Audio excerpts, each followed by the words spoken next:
Биринчиден бардыңыздар аман эсен жоготууга учурабай үй бүлөңүздөргө жана мамлекетиңиздерге кайтып келатканыңызга чоң ыраазычылык билдиребиз.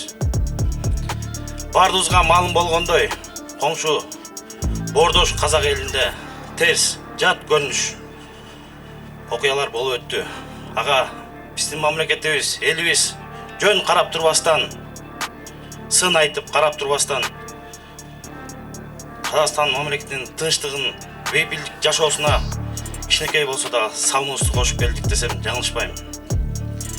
Урматтуу жоокерлер, сиздерге ишиңиздерге ийгилик, үй бүлөңүздөргө ынтымак, береке, мамлекетибизге тынччылык, токчулук бар болуңуздар.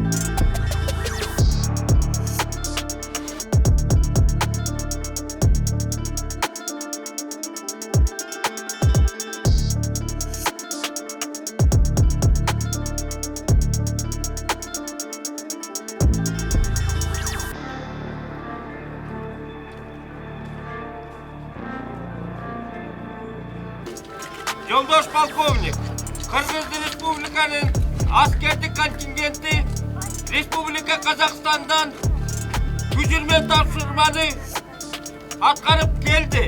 Өздүк курам толук, курал жарактар, ок-дарылар өз ордунда. Атайын операциялар күчтөрү башкарманын башчысы полковник Калипов.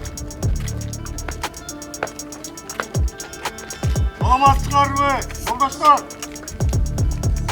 Улус, улус,